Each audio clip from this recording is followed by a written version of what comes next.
You see them online, real estate entrepreneurs. But how are they doing it? And what are they doing different? We've got the answers. This is the Real Estate Block. Interviewing real estate entrepreneurs doing consistent real estate deals. If you want to be a real estate entrepreneur, or you're already in the business, we've got on the pros that give the secrets and strategies to make it happen. This is the Real Estate Block, and this is your host, Aaron Gaunt. Welcome to the Real Estate Block podcast, where we talk to real estate entrepreneurs doing deals month after month. We'll be taking a deep dive into their team, marketing strategies, and systems and processes on how they built this machine that produces consistent deals. Right now, I have Scott on the show, a good buddy of mine. Scott, tell us who you are. Scott Berens. I'm a real estate investor here in Southern California, Ventura County area. Been in the game about 2.5, almost 3 years. And yeah, man, we're just trying to make it out here in the crazy world of real estate. Awesome. Awesome. You said you've been in it for 2.5 years.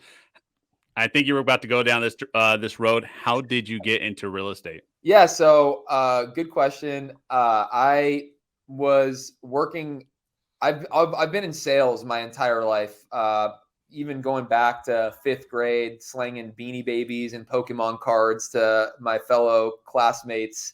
I've always kind of known that I was going to be in the world of sales somehow, some way, in person, on the phone. I just kind of knew that that was my kind of my gift, was talking to people. Even as a kid, my parents always said, "Oh, you'd be a great lawyer," because I was always negotiating, always trying to, get my way somehow, some way. So yeah, sales has always kind of come natural to me. And also, additionally, I was never really good at school. Like, it just didn't interest me for whatever reason. I wasn't good. I didn't study, had trouble staying focused and doing my homework. And as a result, basically skated through middle school and high school, didn't go to college. I went to community college, just partied. I just wasn't into school. I just felt like I needed to be out there making money instead. So, not saying that that's everybody's path, obviously, but that was my path. And I got kind of into the workforce when I was 18 years old. I tried out the community college thing. Again, that wasn't really for me. So I moved back home, moved in with my mom, and family friend got me a job at a investment company doing it was basically it's called a broker dealer that houses a bunch of financial planners and CPAs, and their job is obviously building managing and building wealth for their clients. So I got a job as kind of like the office admin. My brother's friend was he was a day trader there, and he was like, "Oh yeah, bring Scotty in. I'll get him a job, $10 an hour, whatever." And that was like my first real move into the workforce. I was 18, maybe 19 years old, and I got introduced to, what a normal 9-to-5 day looks like. And I'll tell you, I did not really like it at all. But I luckily made friends with the one sales guy there. He was only a few years older than me. We were the two youngest people there. And his job was getting on the phones and basically pitching our broker dealer to other financial planners and CPAs, trying to get them to move their book of business over to us. And I just sat behind him. We're the closest in age, and I kind of related to him, so we became friends. And I started watching him and what he did on his day to day, and I knew that I could do that, and probably better than what he was doing. But of course, I didn't. I never said that. I just kind of was a fly on the wall and just watched him do his thing. So he quit several months later. Oh, wow. And I took that opportunity, and I went right into the boss's office. I remember it like it was yesterday. And I said, "Hey, I've been watching Matt do this job for the past 4 or 5 months. Now that he's gone, I'm sure you're going to try to replace him. I think I could do that job. Give me a shot. Put me in, coach." And he's like, "All right, yeah, I'll put you in."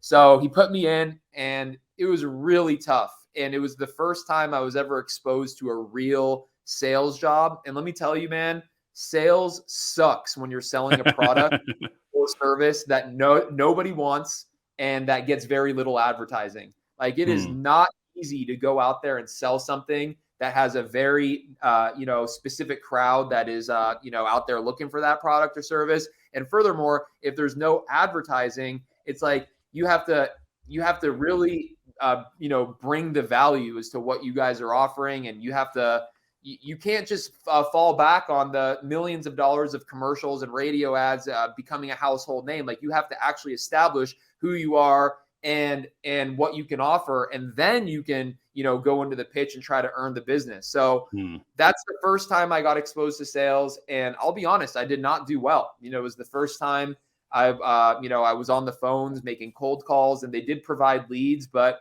I was talking to financial planners and CPAs who were comfortable where they were. And it's like, I'm trying to convince them to bring their book of business over to us. And it was hard to bring the value there. So that job didn't really work out. I was there for about 6-7 months. I didn't make one sale. I got a lot of appointments, but I wasn't the closer. That's the thing. My job was an appointment setter. I was supposed to get people interested, and then the owner of the company would go out on the appointment and try to close the deal. And we did not close a single deal. I got maybe 20 appointments in that several month time frame, and none of them ever came to fruition. And it was actually kind of a big turnoff. I was like, damn, this is what sales is all about. I'm not making any money. I'm working my ass off.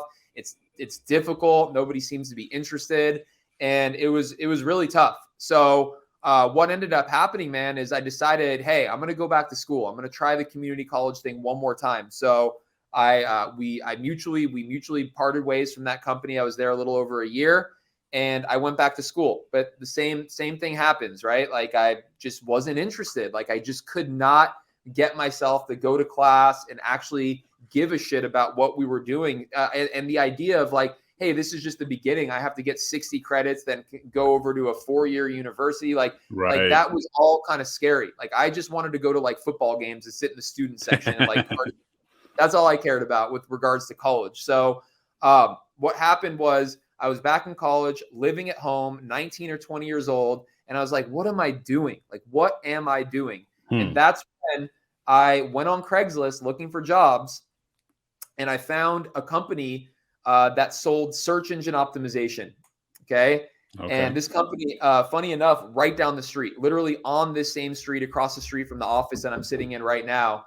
And I walked into that interview. I got an interview, and I walked in, and this was the first time I was actually exposed to like a real sales floor with people on the phones grinding, like just sales incentives. Everybody's making money. It's loud. It's like kind of like a boiler room, but not really. And, you got a sales manager walking around with a headset on, like coaching people. And I was like, damn, this is where I need to be. Like, this Wolf is of Wall Street kind of stuff, huh? Exactly, bro. And that really opened my eyes. And let me tell you, Aaron, for the next couple of weeks, the biggest fear I had was that it was going to take me too long to learn the material and the product and service. And by the time that I did learn it, all these motherfuckers out here on the floor are going to take all my deals. That's what I was worried about. I was worried that there's not going to be any deals left for me by the time I understood how to pitch this product, how to pitch this service, and get deals done.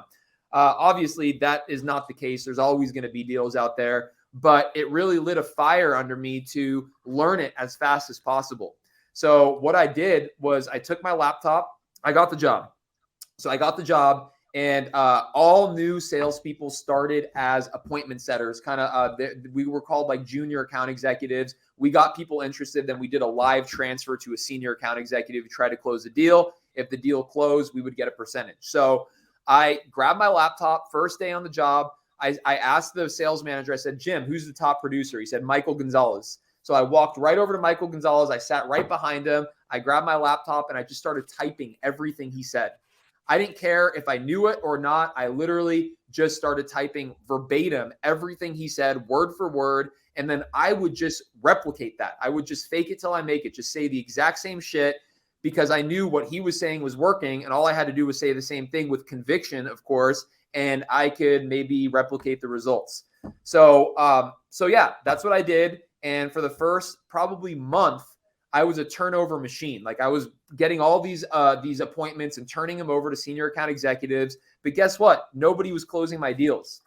Like I was literally turning over 3 to 5 appointments per day. And these are cold calls. We were not given leads. We literally have to cold call, just go to Google and literally cold call, just try to find websites that are underperforming. Go to domaintools.whois and look up who's the owner, find their website, like manually skip tracing, call the website owner and see if they're interested in search engine optimization, which is helping you get your website to rank, on the first page of Google. So that's what I did. And nobody was closing my deals. So I remember like it was yesterday, I had a lady on the phone. She was a realtor in Sedona, Arizona. I do remember her name. I'm not going to say her name, but it was the first sale I've ever had, like professional sale beyond the Beanie Babies and Pokemon cards, right? I got her on the phone and she was like, yeah, I'll talk to somebody. And I literally put her on hold and I turned around to see who was available and everybody was on the phone. So I decided right then and there, I'm going to fucking take this one down and I'm going to try to close it.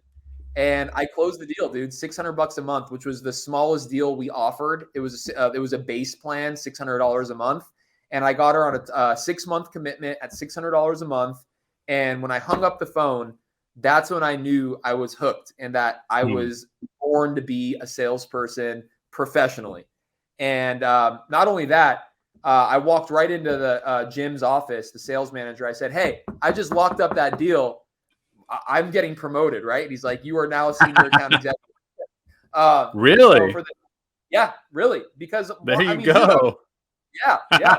So for the next year and a half while I was there, I became quickly the top producer there.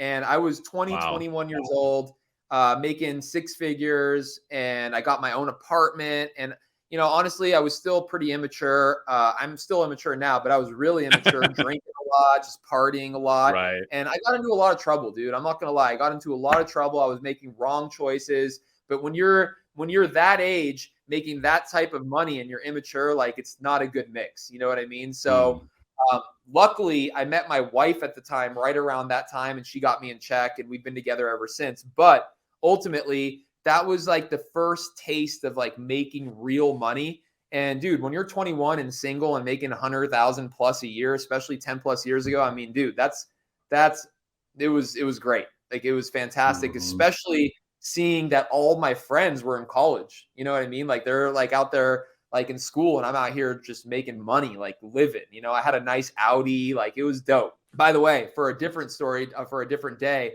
that Audi did get repossessed. So we can talk about that later. But was it part of all your partying? Yeah, I mean, it's just I mean, dude, I got into gambling and playing a lot of poker and just like dude, it was not a good mix. So gotcha. Ultimately, that was my first taste in sales. And from there, I got some additional jobs. That company ended up going out of business because we were doing things the wrong way with regards to how Google wants you to do SEO.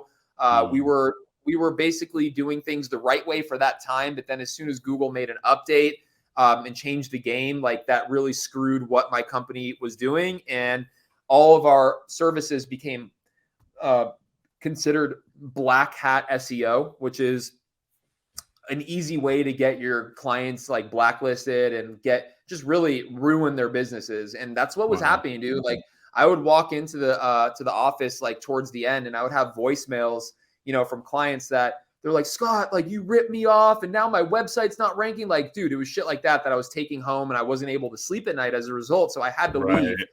And that company ended up going out of business. But because of that job and because of that experience and, the way that, I proved to myself that I could do this, that's when me and my girlfriend, wife now, but girlfriend at the time, we were living here still, which, and everybody, unless you live in a big metropolitan city, everybody thinks their city's super boring, right? Like out here in Ventura County, we call this the bubble, okay?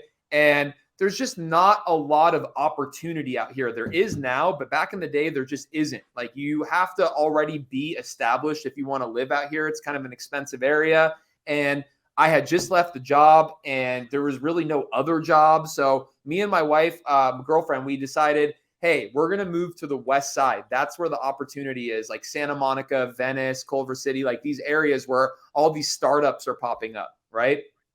So I got a job. I luckily luck boxed my way into a job at the coupon company Living Social, which was the big competitor to Groupon at the time. And that is what got me into tech, got me into technology, like startups, and just got my foot in the door because all these guys I was surrounded by were all UCLA graduates and, come from big 4-year schools with, fancy degrees. And I'm like this schmo off the, the street, just selling black hat SEO, like screwing people's websites. And I only got the job. I did an interview in front of 3 sales managers. 2 of them didn't want me, but one of them, thank God, she was like, I'll take a chance on him. And I went and I got hired because of her. I was on her team and I became quickly, after 1 month, top producer in the entire organization. So incredible. That was dope. But then what happened is Living Social started kind of dwindling down, and like I had already joined after their massive hyper growth. So like we had already spent too much money. And like, dude, when I got hired there, they sent me out to Washington, DC for like a 1-week training. They picked me up in a stretch limo. Like they were blowing money for no reason, bro. Like it was ridiculous. But ultimately what happened was there was a new kid on the block called ZipRecruiter. Oh. And before anybody knew what ZipRecruiter was, this was a new startup that had just came to Silicon Beach, which is Santa Monica. And they had, I don't know, like 100 employees, most of which were like engineers and whatnot that were part of building the infrastructure of the company. And they had very few salespeople, but the VP of sales, who's like a very well-known, he's a very well-known sales figure out here in Southern California. He started poaching the best reps at Living Social. And what happened was 3 or 4 of my friends, good friends, moved over to ZipRecruiter while they were a no-name company. And I was like, damn, really? Like, okay, like get me a job over there. So they actually tried. They got me an interview and I didn't get the fucking job, dude. Because I was too cocky. Like I was the man at Living Social. I came in there thinking I already had the job. I even remember like I wore sunglasses to the interview. At the interview. Oh man. Oh, I'm sure you've interviewed people with sunglasses.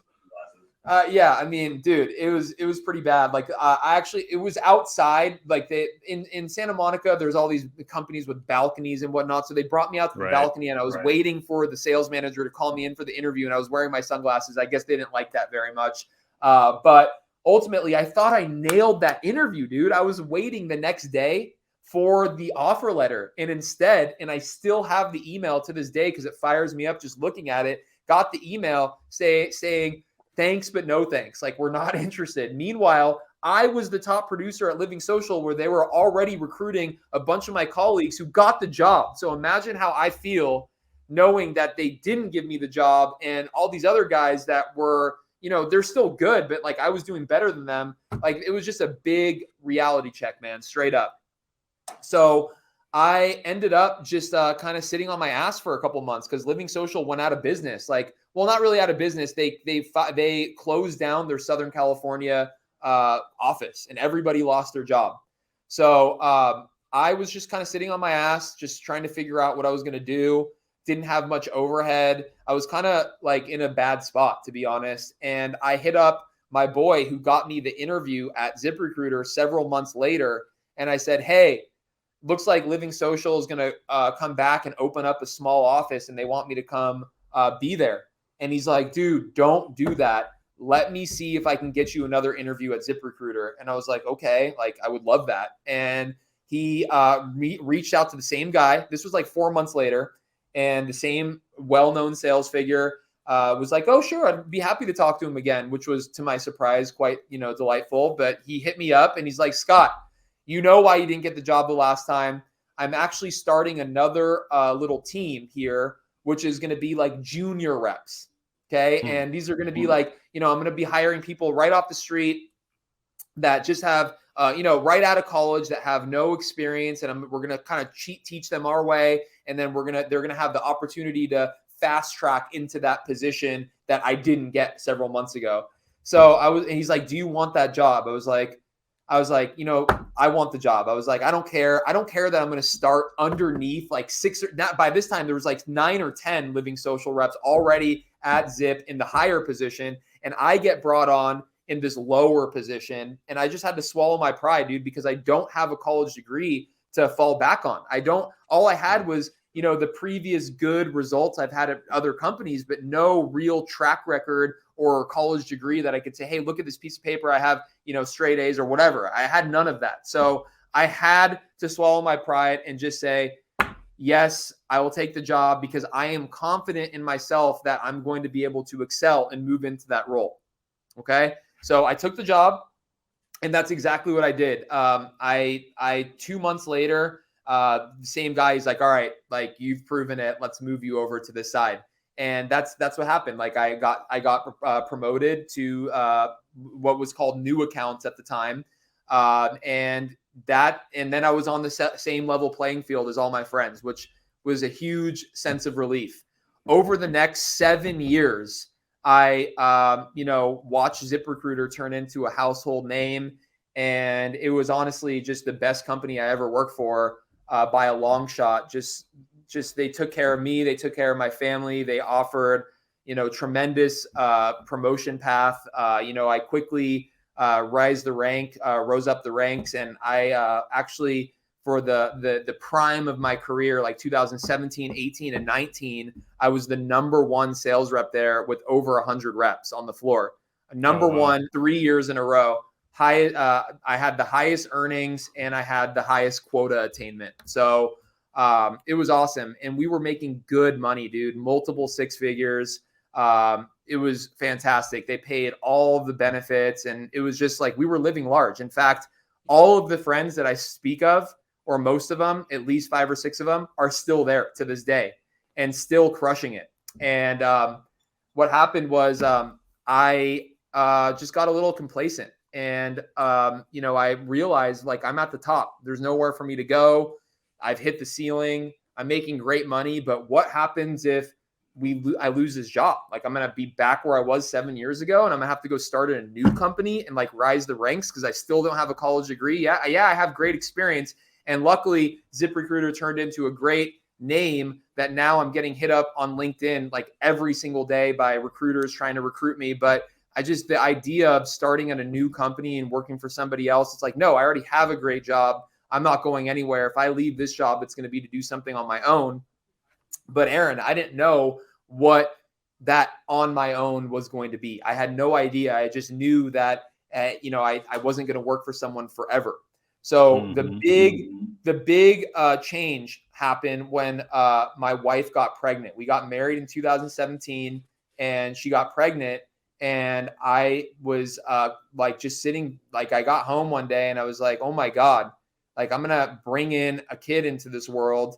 And I don't really have like much of anything. Like, yeah, I make good money, but where is it? Like, it's like we have an expensive lifestyle. So like, it's not like I have some great savings account. I had no savings account. Really, the only thing I had was the 401k that, ZipRecruiter provided me because they did like an employee match, right? And after 7 years of maxing that out, there's a couple $100,000 in there. So that felt good, but there was really nothing else. So I decided right then and there, I need to create some sort of passive income. I didn't know how, but I knew that I had to create passive income. And I knew that real estate was what my older brother is a very experienced and, badass fix and flipper. My aunt is a big time top producing real estate agent out here in Ventura County. So I kind of grew up around real estate, but I didn't know what to do. I didn't know how to get started, but I knew, but then I found Bigger Pockets. All right. And Bigger Pockets is all about, creating wealth through rental properties. And I found Brandon Turner, the beardy Brandon, right. And he, back in the day, was putting on every Wednesday, he was putting on a free live webinar catered to new people wanting to get into rentals and learn how to how to basically analyze deals and, what to look for and how to crunch the cash flow numbers. And ultimately he taught me like, hey, you want at least $100 net cash flow per door. You want 12% cash on cash return.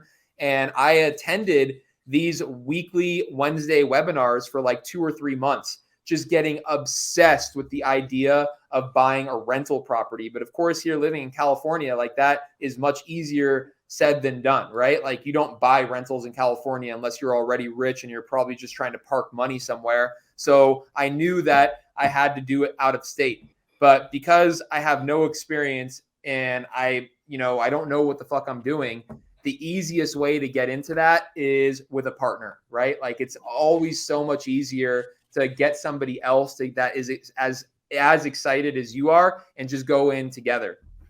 So luckily I had a friend that I play a lot of poker with in Vegas, and he was already a real estate broker. He had his broker's license. He had some agents underneath him. And I talked to him about the idea of rental properties, and I got him hooked on it as well. And we both decided that we were going to buy some rentals. And we picked a market, Cleveland, Ohio. I would probably pick a different market this time around, but we picked Cleveland, Ohio.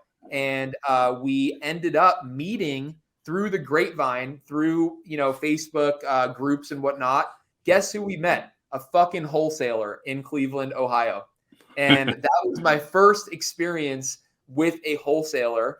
And he was a grimy wholesaler, my man. Like he was just he's like literally like, if you picture what wholesaler is, like you and I, we're stand-up businessmen, right? Like this is a grimy wholesaler. And he's been doing it a long time. In 2008, he picked up lots of properties. He owned lots of rentals and he wholesaled lots of deals. And I flew out to Vegas because that's where my buddy Chris is. And we met with him, this wholesaler. He flew out to meet with us in Vegas. And we met at, we all went to this bar at what hotel? It was not Treasure Island. It's one of those shitty hotels. The restaurant, there's a restaurant called Dick's where all the waiters are super mean to you. It was actually pretty funny. But we all sat at the bar there and we just talked. We chopped it up for a couple hours about Cleveland and rentals. And he's like, yeah, I got these two rentals in like this area called Detroit Shoreway, which is a good area of Cleveland. And he was like, I got these 2 rentals. I can give them to you for $75,000 each. They're already tenant occupied, Section 8. They're getting $1,250 a month. And me and Chris look at each other. We're like, let's fucking go. Like, this is exactly what we're looking for. So we got a hard money loan. That's a whole nother story, but we got a hard money loan and we ended up having to come to the table with, I think, like $25,000, which we split $12,000 each. And we ended up getting these 2 rentals. And that was the first experience we had with rentals. And, I could go on and on and on about this and where I am today, but ultimately that is what that moment really changed my life. And me and Chris were like, we got to stack rentals. So now 3 years later, I guess 4 years later, almost 5 years later, Chris and I, we own about 40 rentals together. And we have another market that we opened up to Indianapolis. So we have about half of our portfolio in Cleveland, half of our portfolio in Indianapolis. And we've really slowed down because now we don't really buy any rentals together now. But we bought all of those rentals over a 2-3 year time frame, and we got them all with hard or private money, which is a little bit scary. But we got lucky with the market booming over the last couple of years with COVID and whatnot.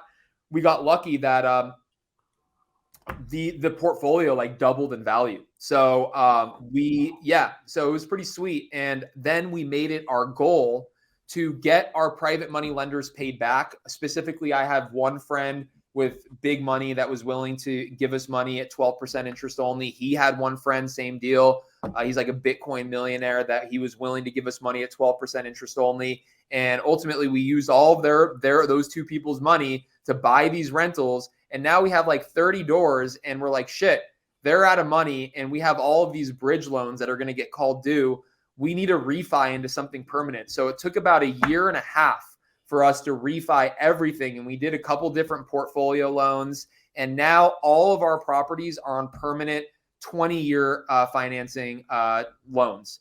And we picked 20 years because we got a little bit of a better rate, and we just wanted to pay them off quicker because there was already a decent amount of cash flow when we compared the 20 versus the 30. So we have all of our houses are now on permanent loans, which was huge, bro. Like that's the goal, is to get everything on permanent, because for the time that we were building up, we were just paying interest only. We weren't doing any principal pay down. And like, it was cool. Like, we were gaining equity and making a little bit of cash flow, but principal pay down is where you really make the money over time, right? So we got everything on permanent loans. And between that time and this time, I discovered wholesaling. And the way I discovered wholesaling is through my brother, who I always had this picture that my brother was this successful fix and flipper, right? I didn't know what wholesaling was. I just knew that he fixed and flipped houses and made 6 figures per deal and was an absolute beast. So I hit him up because I saw an ad.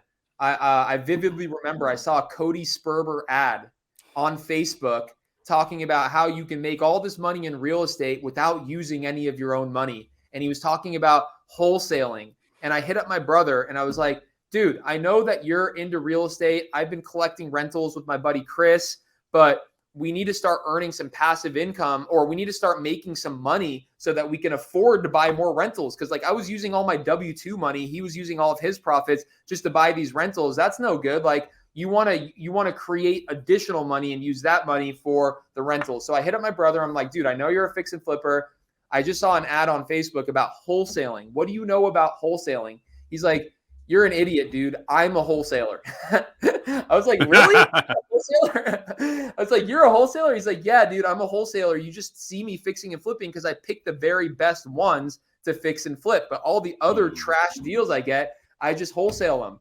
And I was like, oh my gosh. I was like, okay, get me involved. Somehow, some way, get me involved. And I really just expected him to put me on his payroll and just like start teaching me everything and be my mentor. But like, that's just not how he rolls. And he told me, he's like, dude, like, I'm not just going to start paying you, bro. Like, you have to bring value one way or another. You can either find me private money. And obviously I was struggling to find private money for our deal, so I couldn't do that. Or he said, you can find me deals. And I was like, oh, okay. How do I find you deals? And he's like, well, I don't know. Like, I get all my deals from realtor buddies that, you know, they know me, that I can perform over the last 20 years. So they just bring me deals. So he's like, I don't know, go figure it out. So what I did was I started creating alerts on Zillow and Redfin, specifically Redfin, to notify me when a new listing hit the market.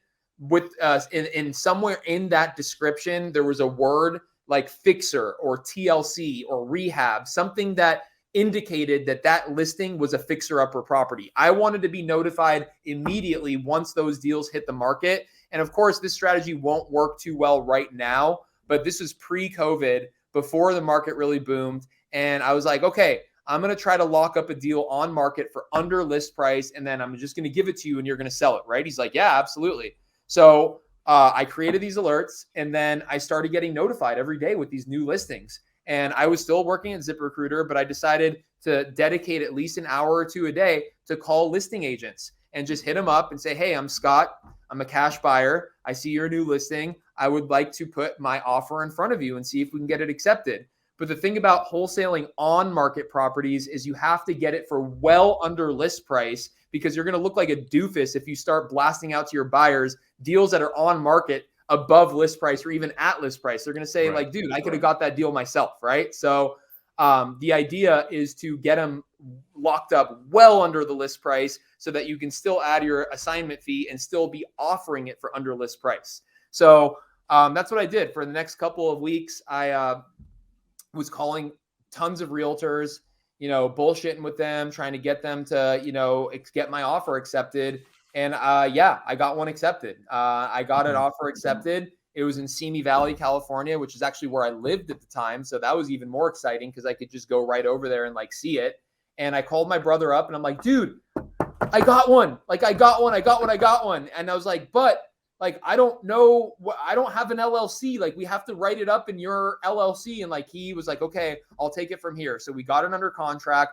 2 days later, he had it assigned for a $30,000 spread. And a month later, he drove over to my house and gave me a check for $15K. And that opened my world to wholesaling. So, 30-minute, preface to what got me into real estate and wholesaling, but that's what got me in. And from there on out, dude, I was just grinding MLS, bro. That's all I did was just grind, talk to agents, get as many offers in front of them as possible. And over the next probably 4 to 6 months, I don't know, we did like 20 deals on the MLS on an average clip of like 20 grand per deal. So I was getting like $10,000 average. And all the meanwhile, I'm working at ZipRecruiter, also making good money, but I had to work all month for that check. Whereas these checks were just coming in with 1 or 2 phone calls, and then my brother did everything else. So it was just absolutely fantastic. And I knew right then and there, this is what I'm going to do. I just need to work up the courage to leave ZipRecruiter because I had been there for 7 years. At that point, it was the height of what we were doing. I was making $300,000-$400,000 a year, working from home, full benefits, wife doesn't work, baby on the way. Like, how the fuck do you leave that job? Like, they literally had the golden handcuffs on me. I could not leave because I can't go get that job back. I'm already at the highest tier. If I decide to come back, they're going to make me start at the bottom. Or I just wouldn't do that. That's a bitch move to go back. So I'm not going to do that. And just the idea of leaving and going all in on myself, dude, is just scary as hell. So what happened is I decided that I didn't, and this is right when COVID hit and we started working from home. So I was doing all of this working from home, which was great because I could actually focus on calling realtors and do a little bit of ZipRecruiter, a little bit of wholesaling. And at that point, it got a lot harder to do on-market deals. So I said to myself, like, how am I going to pivot? And the only obvious answer was going direct to seller, right? You have to go direct to seller, cut out the middleman. And that's where the big spreads are made anyway, because, you don't have any realtor in their ear, telling them what the market value is. So I found Josh Chan. You know who Josh Chan is? He's a skip tracer, kindskiptracing.com. And he's all over Instagram. He's a cool dude. I found him being pimped out on a podcast that I was listening to by a different wholesaler. And I hit up Josh Chan. I was like, dude, I heard like this guy talking about you. Like, let's go. Like, I want to go direct to seller. Help me. He's like, okay, it's 3 cents a record. So I sent him $3,000 and he sent me 100,000 records. And then I found, a VA on onlinejobs.ph. I got Mojo triple line dialer and we started cold calling, baby. That's the dream, right? You start cold calling motivated sellers and try to lock up deals direct to seller. And that worked great. I was working still at Zip, but now I'm going direct to seller. I'm not really doing any MLS stuff because I'm getting, real appointments with motivated sellers. And, we started doing like 3, 4, 5 deals a month. And all the meanwhile, my brother is still dispoing all of my deals because I haven't focused on dispo at all at this point. I'm just focused on acquisitions. Like, my brother is my main dispo guy. He's going to get me paid. He has all the connections. Like, all I need to focus on is my next contract. And that's exactly what I did. Scott, I want to stop you there. We have you definitely broke down a lot. And one thing you just went over, and I've been taking down notes, and you're dropping a bunch of value right now. You said that you started doing 3 to 5 deals a month. Now this started, with the experience that you've come, in the sales and everything. How did you get breakthrough doing 1 to 2 deals on MLS to 3 to 5 deals a month each month? Well, it's easy when you're only focused on acquisitions. Like, I literally would get the contract signed and email it over to my brother and then move on to the next contract. So, as we get a little further into this conversation, we'll talk about how I started dispo on my own and really backtracked because dispo is not easy, especially when you have no buyers. Like, I had no buyers. And the reason why I tried doing dispo on my own is because my brother was taking 50%. And I love my brother to death. He's in my office right now. We still work together very closely. But sometimes he was calling up just repeat buyers. Like, he sold like 5 of my deals to the same guy. All he does is pick up the phone and he makes 50% of a deal on one phone call. You know what I mean? So I decided, like, hey, I need to take this into my own hands at some point. And that's when we didn't do as many deals a month for a while. But to answer your question, just real easily, I was only focused on acquisitions, and my strong suit is building rapport with people on the phone. No matter what industry I'm in, I can get people to like me on the phone, and then ultimately turn it into a contract, or turn it into a sale. And that's all I was focused on. Was my VAs were cranking out appointments, and I'm there. I'm the only acquisition guy. I'm calling every single one, and I'm locking them up for as low as possible. And then as soon as we get it over to my brother, and it's a win-win scenario. And I could still be doing that exact same thing today, and everything would be great. But I wanted more. Like, I didn't want to necessarily cut him out, because we still do a lot of deals together, but I just wanted more. I wanted to learn dispo. I wanted to learn the whole second side of wholesaling and take it into my own hands. And really what it was is I wanted my own team, dude. Like, I didn't want to be a one-man show. I wanted my own team. I feel like I have the gift of sales, right? And I wanted to give that gift to my sales guys too. I wanted to build a team around me, teach them my ways, and have them be an extension of me out there on the sales floor, where one day I didn't even have to get on the phones. They would do that, and I could just sit back and look at profit and loss statements, and they could be churning and burning deals. So, that's why I decided to kind of evolve and go on my own wholeheartedly. But yeah, the 3 to 5 deals came easy, Aaron, because all I was focused on was acquisitions, and cold calling was working. Like, with the data was good, and the VAs were good. And it really only went to shit when I decided that I'm much better than I really am. I'm going to hire 10 more VAs. And I ended up hiring like 15. I had 18 VAs at one point, and the bad VAs outweighed the good VAs, and the bad culture outweighed the good culture. And then all of a sudden I'm spending $4 or $5 an hour times 18, plus all the data, plus all the minutes. And I'm spending a lot of money, and we're still only doing those 2, 3, 4 deals a month. And there's really no profit there. So I had to kill the entire cold call operation. Well, Scott, you said, from your the beginning of your story where you learned, I think it was in your first job, where you sat next to the guy who was actually taking in closing all the deals. You sat next to him, started writing down notes. You took massive action to close a deal yourself, and that's how you started your journey on becoming the fantastic salesperson you are now. And again, I just want to put out there, go follow Scott. He's crushing it on the phones and making posts on certain lines and how you could build rapport with these sellers. What advice would you give to somebody who's not really good at sales? Like, for example, myself, I never was a salesman before I got into real estate. Now, you had sales experience. Now, what advice would you give somebody to be a good salesman right now?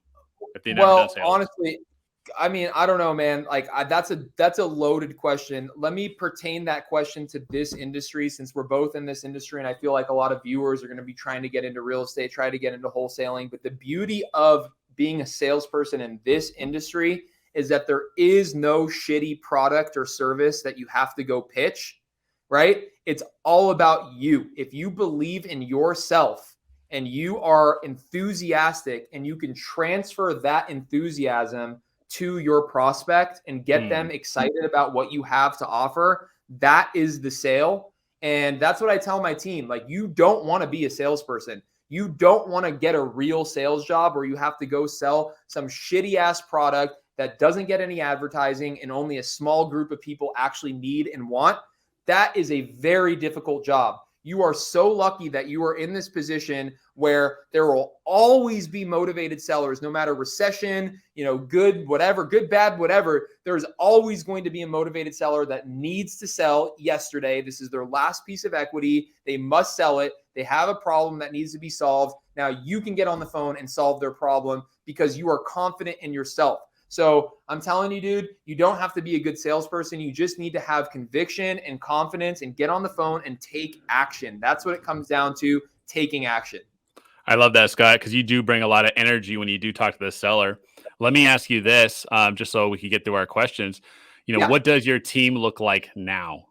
Yeah, great question. And now my team, and this was also, the biggest thing for me. Was building a team. It was the hardest thing for me to do. And I know you have some struggles too with building a team, and we can talk about that later. I think one of your other questions is going to address that. But here's what my team looks like. I have 3 acquisition managers. I have 1 dispo. She also is TC, so she's dispo and TC. And I have an office manager / assistant that's sitting in here with me right now that kind of helps me just run the office and, get everything set up. I got this beautiful 3,000 square foot office with only 8 desks in here. I'm trying to build it out. And, Nice. yeah, I mean, like that's what my team is. So I have 3 AMs, I have 1 dispo TC and 1 office manager, and that's it, right? That's it.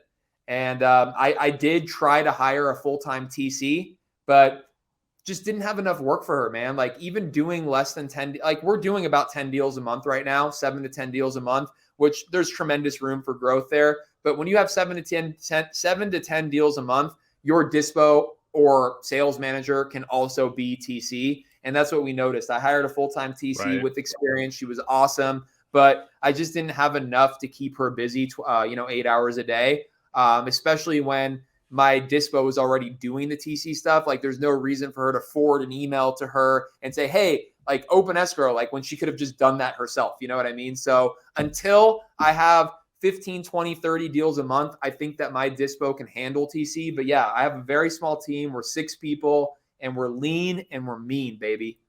No, Scott, you're definitely crushing it, and you're going to be going to the 30 deals months very soon. My next question is obviously to get you to that, to do those 7 to 10 deals a month. What kind of marketing? I know you said you scratched the cold callings. What kind of marketing are you doing now to get those deals? Yes, this is a long story, so I'm going to keep it short. I got lucky, very, very lucky. Right after I canned the cold calling, I was very active in certain Facebook groups and met a guy who was doing Facebook marketing for motivated sellers. And he was the self-proclaimed Facebook marketing guru, and he was looking for clients. So I said, shit, dude, take my money. Let's see what we can do. So I gave him $10 a day. That's it, $300 a month. That's literally it to put an ad out there and start bringing me motivated seller leads. And didn't work that well. We got 1 deal, but it happened pretty quickly. The lead came in the first month. It was a guy named Darren. I remember it to this day. Like I remember our conversations, and little single family in Hesperia, got it locked up for $150,000, gave it to my brother. He sold it for $185,000. And nice. that was my first experience with inbound leads. But the problem with Facebook is people don't go to Facebook to sell their house. They go to Facebook to scroll the news feed, check up on their friends and family. They're not going to Facebook with any sort of motivation to sell their house. So what we quickly learned was that Facebook is more of a branding play. It's more of getting your name in their head so that by the time they are ready, they're like, oh shit, like that's my guy. Like I've been seeing them for the past 6 months. So unfortunately, we didn't keep it up for long enough to reap those benefits because honestly, like it just wasn't working. We got 1 deal. The leads that we were getting were for the most part trash. Like these people were they were looky-loos, right? They weren't actually motivated. So what happened is this same guy, he decided to pivot in the beginning of 2021. It was maybe November of 2020.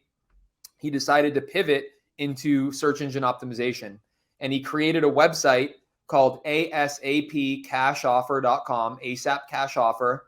And he is the type of guy that journals all of his stuff on Facebook. He makes like 20 posts a day, just journaling. And he has everybody in our industry is his friend on there because he wants to like build this community that he can then showcase his results and gain popularity that way, which he has. And he is a very smart guy. He had 0 SEO experience whatsoever, but he's the type of guy that he leverages VAs and he knows exactly how to, do certain things. He's a computer nerd and he does a lot of A/B testing, and he built out this website on carrot.com, and he started doing some SEO, and he made it a goal to compete with the iBuyers out there, these big guys that are ranking on top of Google for sell my house fast. And that was the specific keyword he was going for, sell my house fast. And he was going nationwide. And a couple months later, after following him for a while, I'd stopped doing Facebook marketing with him, but I kept following him, and I see that he's posting about how he's getting organic leads. And this guy can't even close the front door. I love you, Devin, but he's not a salesperson, okay? And he's just an online marketer. He's generating these leads, and he has nobody to call him. So I'm in his ear, like, dude, give me these leads. Like, I will make you so much money. Give me these leads. But I'm still employed at ZipRecruiter. I'm like not even fully committed, right? Like I'm just like a random guy, no name. I'm still a no name, but even then, like really a no name. And like, he was like, no, dude, like, no, I'm looking to link up with like the Nick Perrys of the world and the Cody Spurbers and like these big virtual wholesalers, because like I have all these leads coming in. I want to make sure the right team is calling them. So it's like, okay, that makes sense. How about I give you money to build me one of these websites? He's like, well, that would be kind of silly to compete with myself, blah, blah, blah. I'm like, Devin, I'll give you $10,000. Build me a goddamn site. He's like, okay.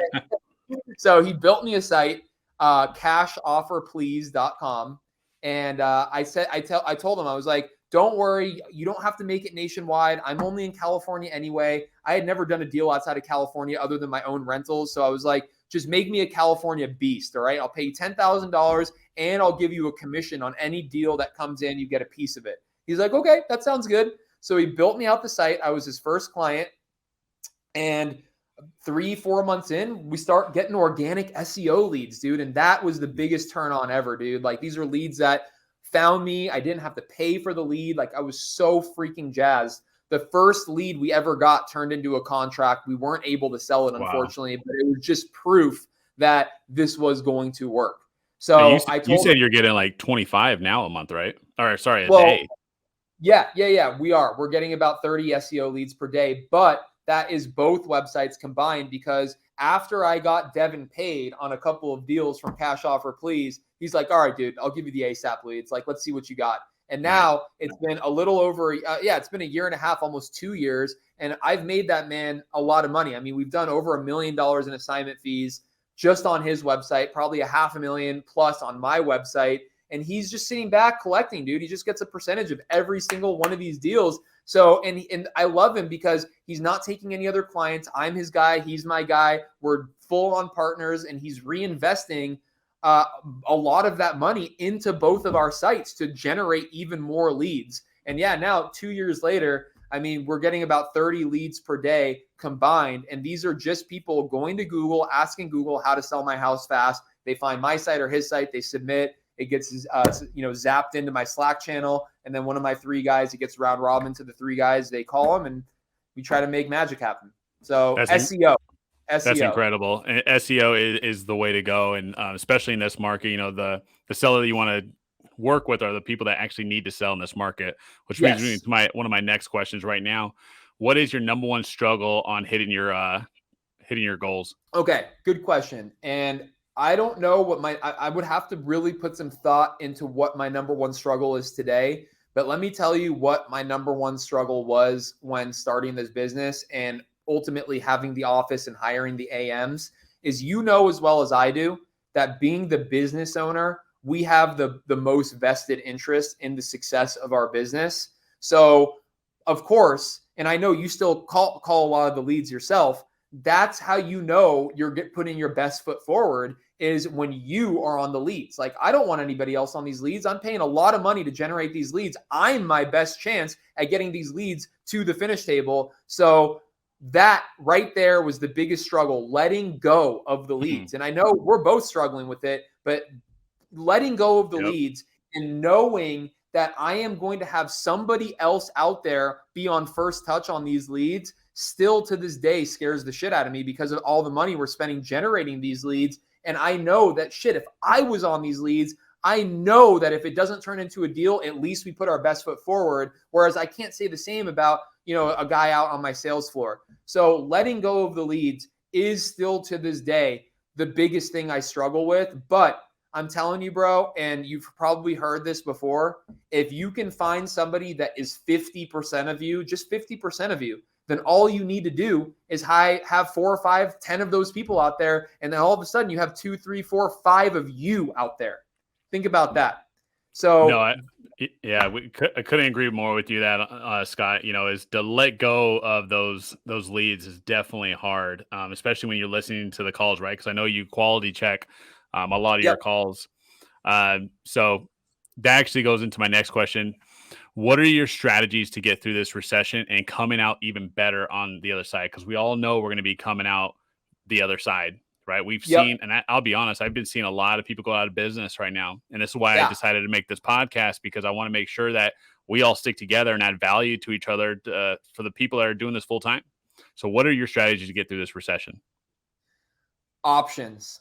That's really the only strategy I can say. And let me tell you a story about my best friend in the world who is a top producing real estate agent.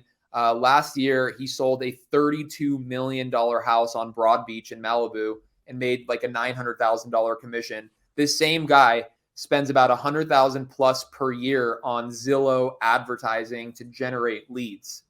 But the problem is that he only has one option for these leads, which is let me list your house on the open market. And right. this is not the way anymore. Like, it's just not the way, especially with interest rates, inventory, sellers who are now holding on to their cheap underlying debt that they don't want to get rid of. Like, nobody's selling their damn house or buying any houses in this market retail, right? So I think that to be successful in this industry, first of all, you have to nail down your marketing. Like, you really have to have good marketing efforts and make sure that, this job, we're wholesalers, but really at heart, we're marketers. Like, how good are we at generating leads? And then, we talk about how good are we at closing the leads, but it all starts with generating the leads. So marketing is huge. You have to really have a firm handle on your marketing, but ultimately having options for your seller. You can't just be the quick cash offer guy. You have to be a creative finance guy. You have to be a novation or list on the MLS or get your license and get it, put it on the MLS for them. You have to have whatever that seller, it makes most sense for that seller. You need to be the guy that has that option for them. And that's how you're going to succeed in this industry right now during this recession, is you have to have options, man. And I know that's why you're getting your real estate license. That's why you joined the Novation Mastermind, which is what I did last year as well, is because, you do so much to build rapport and get a seller to like you. And then to not be able to provide that solution because they just need a little bit extra or they need X, Y, and Z. Like, no, F that. Like, you need to be able to be the guy to provide that solution. So I think in a nutshell, options, man, you got to have options. I think that's fantastic, and I couldn't agree with you more about having those options. You want to hear? It's funny though. I've been doing a new pitch, and it's actually been kind of working. So when I get on the phone, I used to ask a bunch of questions to see where they're even at, but now I just say, hey, here at our company's called Sellers New Day. Here at Sellers New Day, we have a few options, just like you said. We have about 3 to 4 of them. I'm going to go through with them. I'm going to go through these options. You tell me what's the best, solution do you think that you would fit into? And then boom, they pick one. And then because you make it their decision, right? And it's actually been working out pretty well for us. But I love that options. You're right. So we're a realtor now. I'm a realtor now. So I definitely, and especially when wholesaling, California might become illegal here in the near future. And we're all going to have our license. But anyways, I couldn't agree with more. That goes into my next question. Scott, what have you read or listened to that has inspired you that you would love to share with our audience? I thought long and hard about that question. And I think I have a different form of inspiration that I want to talk about, because the reason why I think I'm on this podcast with you right now, and why I was on a podcast yesterday, and why these opportunities are starting to arise for me, is because I have recently been inspired to go all in on myself and on my brand by putting out content. And it's been a very big struggle for me, because I know, based on the stories that I just told you about me excelling at all the various positions I've ever been in, I know that I know that there would be people that would want to hear that story, or would be able to correlate, or there would be people out there that would want to, I don't know what I'm trying to say, but I knew that I had to put myself out there so that I could potentially just share the wealth and educate and inspire and make sure people know that it is possible. You can be uneducated, no college degree, and really just go out there and make something out of nothing, especially in this industry where real estate agents have to go show a house. They have to deal with buyers and sellers only to make a 3% commission, where in real estate wholesaling, especially virtual, you could do everything from the comfort of your own seat and never have to go to the house, never have to deal with anybody, and make a $50,000 wholesale assignment fee. I knew that I needed to put my own spin on how I was able to accomplish that. And the only way I could do that is by which I hate doing it, but putting out content, and I'm getting more comfortable in front of a camera. But I was inspired by RJ Bates, who invited me to be on the closers, head-to-head closer show against some other dude that, I went against. And then I ultimately went up against RJ. And where the inspiration came from is RJ has a content producer, and they put out content for him, a couple times a day, and specifically him on the phone with motivated sellers. And I know that I'm the man on the phone with motivated sellers. So I'm like, dude, if this guy can do it, I can do it. But I still struggled with doing it up until about a month ago when RJ ran out of content. So guess what his content producer did? They cut up one of my calls from when I went up against him, and they fucking put that out there. And that was the first time they had I was out there, and I didn't even ask for it. Like he ran out of content. So they put me out there, and I got like 50 new followers. I got a great amount of feedback.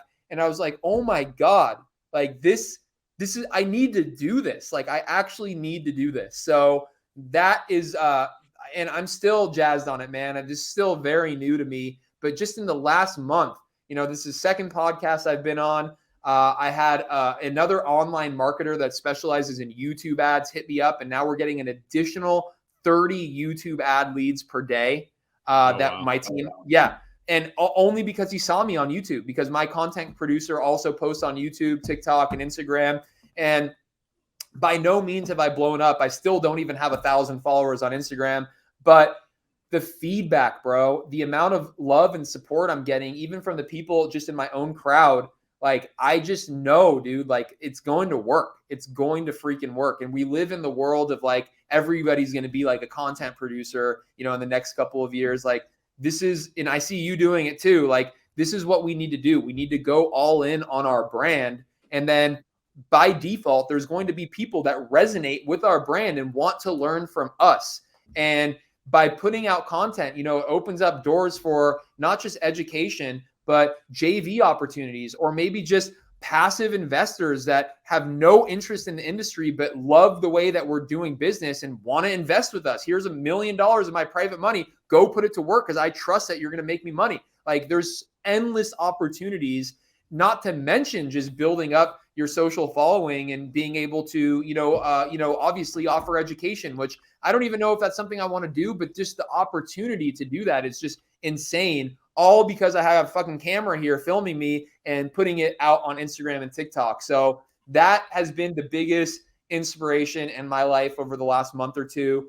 Thank you, RJ Bates' content creator, for putting me out there and making me aware that, this is something that would resonate with people, because now I'm doing it and I'm going all in on it, man. That's awesome, Scott. And it definitely inspires me and makes me happy to see you crushing it, because you have so much value. You have such a go-giver heart that you're going to, you will blow up. And I'm going to call that right now. You will blow up. And I'm just glad that I'm here able to call you one of our buddies. And like I said, we're going to have to link up soon. But here at the Real Estate Block, you were definitely able to add a lot of value to our audience. And again, I think that's a perfect way to end it. Scott, let me ask you this. Where can people find you on social media? Do you have any courses, podcasts coming up, or anything like that? This is the time to drop it. Yeah, I'm working all on all of that. Right now, I'm just focused on putting out content. So no courses, no mentorship, none of that. I'm happy to add value any way people, if anybody's watching this and wants to hit me up, find me on Instagram. That's where I'm most active, at Scotty Balsamo. Hit me up and let's talk, man. I was on a podcast yesterday where I offered, there was like 50 plus people listening to it. It was a live podcast. And I offered, which I'll offer this to your audience. I do a lot of creative financing, and that's going to be a story. That's going to be another, podcast for a later time, but specifically subject to existing mortgage, where you buy properties subject to, I have a packet of all of the documents that I have the seller sign before we do a subject to deal. We send it to the title company. It's included in the closing packet for the seller. Hit me up on Instagram if you want my sub 2 packet. This is absolutely necessary if you're going to be doing creative finance deals, especially sub 2. You got to make sure that all your bases are covered. You got to make sure that all the paperwork is correctly signed and you're authorized to speak on the seller's behalf. Hit me up on Instagram. Ask me about my sub 2 packet. I spent a lot of time and money generating this. In fact, another one of my friends actually helped me build it out, and I'm happy to share it with whoever hits me up and wants that value. That's awesome, brother. Go Bug. Hit up Scott today and show him some love. Tell him that you heard this podcast, and then ask for that sub 2 packet. Thanks again, Scott, and we're going to have to do this again. Absolutely, man. Good luck with the show. I'm excited to watch this when it goes live. And I want to interview you one day too, because you got a great story. You're a beast of your own. And I just appreciate you giving me a platform to tell my story. This is awesome, dude. Thank you very much. And thanks for the reschedule as well, because I had to get my hair cut. You know what I'm saying? You look good, my man. All right, guys. All right. Talk to you soon. Thanks, brother. Peace.